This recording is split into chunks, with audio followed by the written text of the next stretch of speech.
नाजरीन, खुदावंद में आपकी सलामती हो। मैं हूं जावेद गुल और आप देख रहे हैं नेशनल न्यूज़नामा। आज हम उसके प्रोग्राम नेशनल टॉक में मौजूद हैं। हमारे साथ मौजूद हैं जुल्फ़कार परवेज़ संधू साहब, जो पाकिस्तान क्रिश्चियन लेबर के बानी हैं और चेयरमैन भी हैं। आज हम उनसे गुफ्तगू करेंगे मौजूदा तर्ज़ इंतखाबात के हवाले से कि मौजूदा तर्ज़ इंतखाबात जो है, जो राजशुदा है, उसमें तब्दीली क्या होनी चाहिए। और जो बहुत सारे लोग कहते हैं कि इस तरह का तरीक़ा तर्ज़ इंतखाबात होना चाहिए। मसीहों के बहुत सारे मसाइल हैं, उसके लिए वोट का जो हक़ है, राय दही है, वो कैसा होना चाहिए। तो आज मैं अपने भाई से बातचीत करूंगा इस सिलसिला में कि ये जो पाकिस्तान के अंदर अक़लियतों के वोट का तरीक़ाकार है वो क्या होना चाहिए, किस तरह तरक्की हो सकती है इलेक्शन के बाद। जी नाजरीन, अभी हमारे साथ मौजूद हैं जुल्फ़कार परवेज़ संधू साहब। हम बात करेंगे उनसे कि जो मौजूदा तरीक़ाकार है इंतखाबात का मसीहों के लिए, अक़लियतों के लिए, उसको आप किस निगाह से देखते हैं। और उसके बाद ये जो सिलेक्टेड तरीक़ा इंतखाब है कि हमारे जो मुंतखब नुमाइंदे होते हैं उनको सिलेक्ट करके असम्बली में भेज दिया जाता है, इससे मसीहों के हकूक़ की पासदारी हो रही है या उसकी नफ़ी हो रही है। जी सब साहब। बहुत शुक्रिया जनाब जावेद गुल साहब। एक शेर से इब्तिदा करता हूँ। हक़ नियाबत से मुरतब होती है तारीख़ कौम, छिन गई नुमाइंदगी तो छिन गया कौमी एजाज़। मौजूदा जो इंतखाबात हैं ये टोटली हमारे ख़िलाफ़ हैं, क्योंकि हमारा आइन मखलूत नहीं है। आइन 1973 आप उठा के पेज 2 पे आप देखें तो उसमें लिखा हुआ है कि Islam is the religion of state. हालांकि रियासत का कोई मज़हब नहीं होता, मज़हब होता है रियासतियों के जो उसके ऊपर आबाद हैं, मगर इन्होंने रियासत का मज़हब ही इस्लाम करार देकर हमारे साथ ज़्यादती की है। जब जुदागाना इंतखाब थे तो कौम सियासी तौर पर बाशऊर हो रही थी। मखलूत इंतखाबात ने स्पेशली, माजरत के साथ एक बात करूँगा कि चर्चेज ने हमारा बेड़ा गर्क कर दिया है। अलेक्जेंडर जॉन मलिक साहब ने 2-3 दफ़ा जनरल परवेज़ मुशर्रफ से मुलाकात करके तो ये मखलूत इंतखाबात का तरीक़ा हमारे ऊपर राइज करवा दिया। मैंने उस वक्त भी मौजूदा जनरल साहब को एक ख़त लिखा था, जिसकी कापी भी मेरे पास मौजूद है, कि जनाब ये क्या आपने मखलूत आइन बना दिया। जुदागाना के लिए जज सुप्रीम कोर्ट ऑफ पाकिस्तान के जस्टिस जवाद एस ख्वाजा और उनके साथी एक और थे काजी फायज ईसा, इन्होंने एक फ़ैसला दिया था। मखलूत के एक्ट 226 आइन की दफ़ा जो है 226, उसके मुताबिक अक़लियतों के लिए ये इंतखाबात मुताबिक नहीं है, ये 226 के तहत होने चाहिए। ये कब हुआ? ये 2021 2 में के 3 में ये वाक़या जस्टिस साहब ने ये फैसला सुप्रीम कोर्ट में। हाँ जी। उसके बाद सुप्रीम कोर्ट के फैसले के बाद फिर मैंने खत लिखा, इमरान खान साहब को भी मैंने खत लिखा था कि ये हमारे साथ ज़्यादती है, सुप्रीम कोर्ट के फैसले पे अमल दरामद किया जाए। और उसकी कापियाँ मैंने तमाम इनको भी इरसाल की थी, जो कि असम्बली मेंबरान थे हमारे इस वक्त, जो सिलेक्टेड नुमाइंदे बैठे हुए हैं। इलेक्टेड नहीं है, सिलेक्टेड नुमाइंदे हैं। सिलेक्टेड हैं, बिल्कुल। कि जिस मुल्क में आइन मखलूत नहीं है,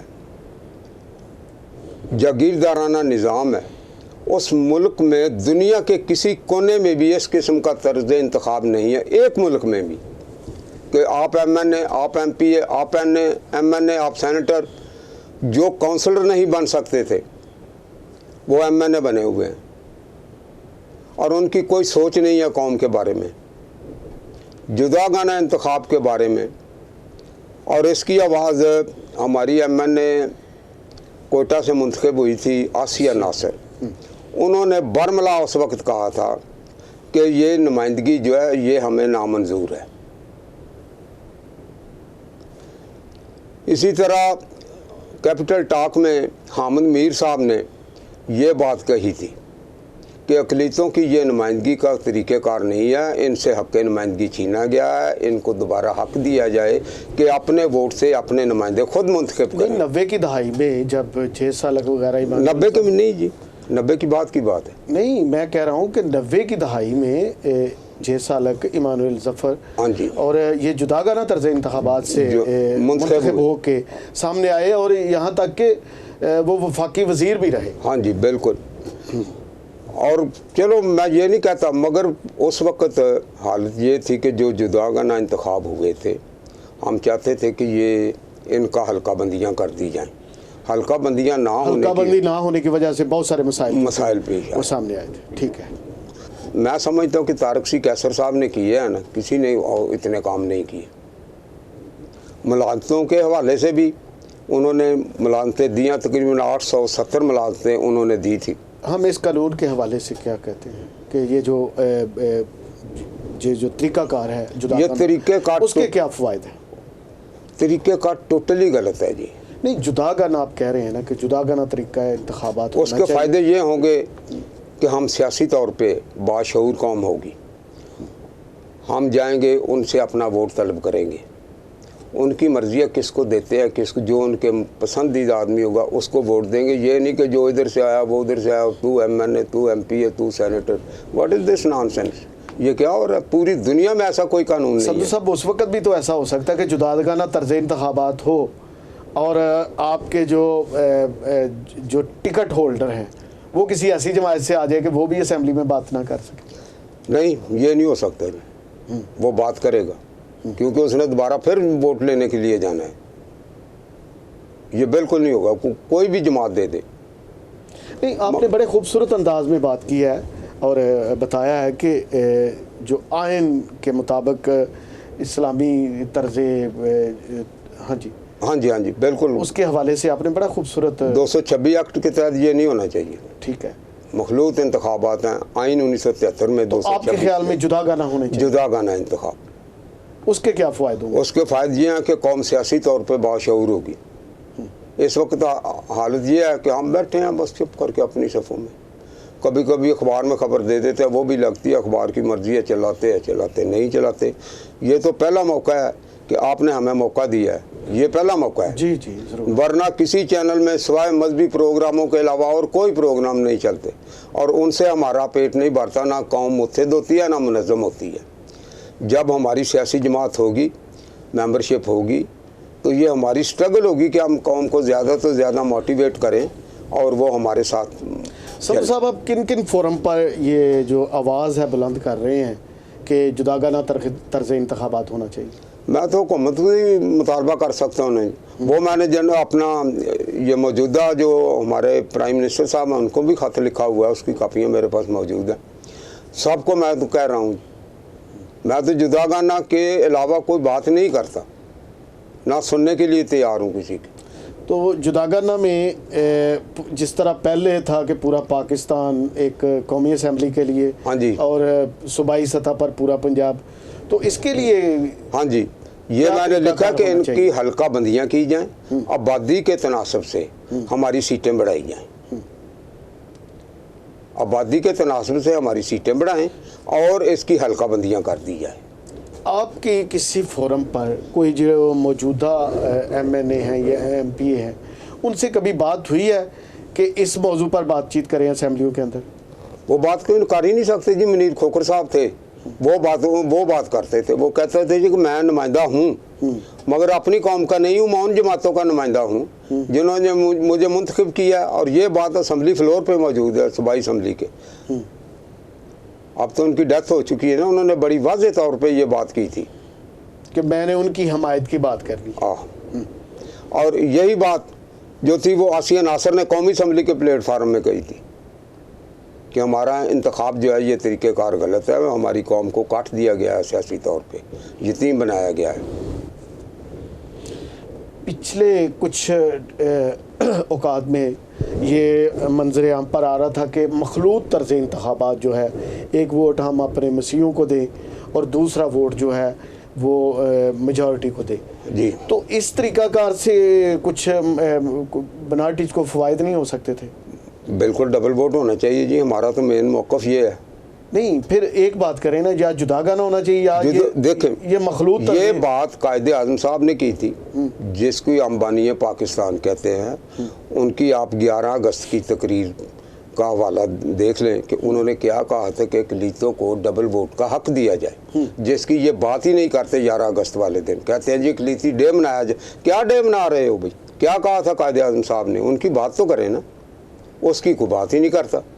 नहीं तो फिर आपके ख्याल में आपका जो मौजूदा आप जो बात कर रहे हैं, फिर मखलूत होना चाहिए कि जिसमें दोहरे वोट का हक होना चाहिए? नहीं, मखलूत तो फिर नहीं हो रहेगा ना। हाँ। हमारा नुमाइंदा तो हमारे वोट से मुंतखब होकर आएगा। हाँ, ये दोहरे वोट का हक होना चाहिए। दोहरा, जो कि 1930, 1935, 1940 के ऑल इंडिया लेजिस्लेटिव असम्बली के अजलास देख लें आप कि जो इंतखाबात हुए और डबल वोट की बुनियाद पे हुए थे, जहाँ पे 144 सीटें मुसलमानों ने हासिल की थी सिर्फ डबल वोट की वजह से।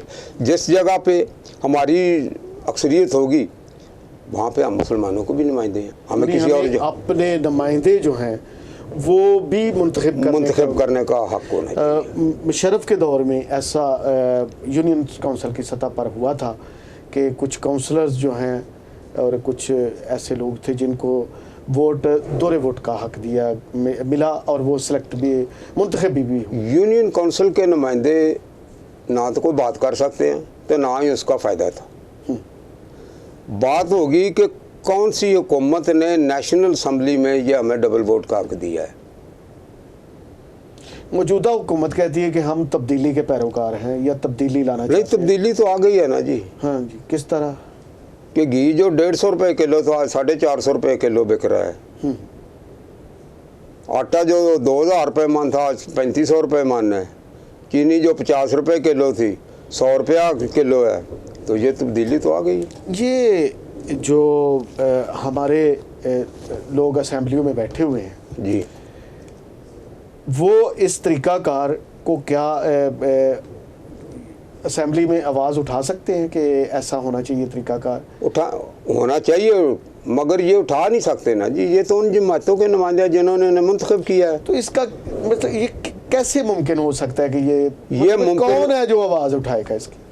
मुमकिन उसी वक्त हो सकता है जब हम तमाम लोग एक अपनी जमात के ऊपर इकट्ठे करें और फिर इसके लिए एहतजाज का तरीका और कोई तरीक़ेकार नहीं है, क्योंकि ये तो सुप्रीम कोर्ट के फैसले को भी ये हुकूमत नहीं मान रही।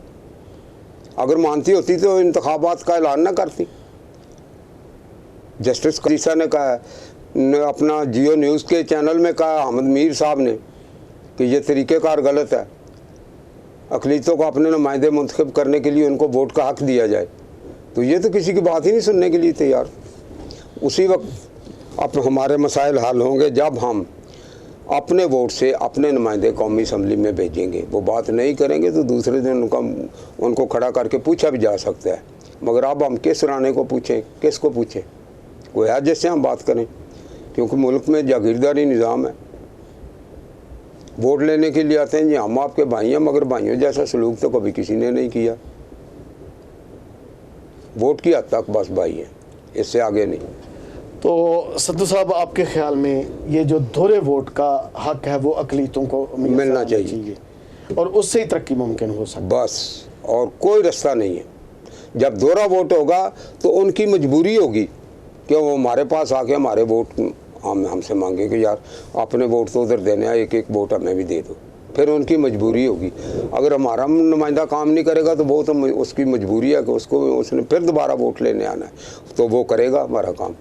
जुल्फ़िकार परवेज़ संधू साहब, आज आपने एक ऐसे मौजू को छेड़ा है कि जिसकी मौजूदा वक्त में बड़ी अहम ज़रूरत है कि अक़लीतों को दोहरे वोट का हक मिलना चाहिए। इसके लिए हम आपका बहुत बहुत शुक्रिया अदा करते हैं कि आप हमारे स्टूडियो में आए और आज हमारे नाज़रीन को एक ऐसी बात सुनने को मिली, ऐसा तरीक़ाकार मिला जिससे अक़लीतों के हकूक़ जो हैं उनकी पासदारी मुमकिन हो सके। आपका बहुत शुक्रिया जी। मैं आपका इंतहाई मशकूर हूँ जी।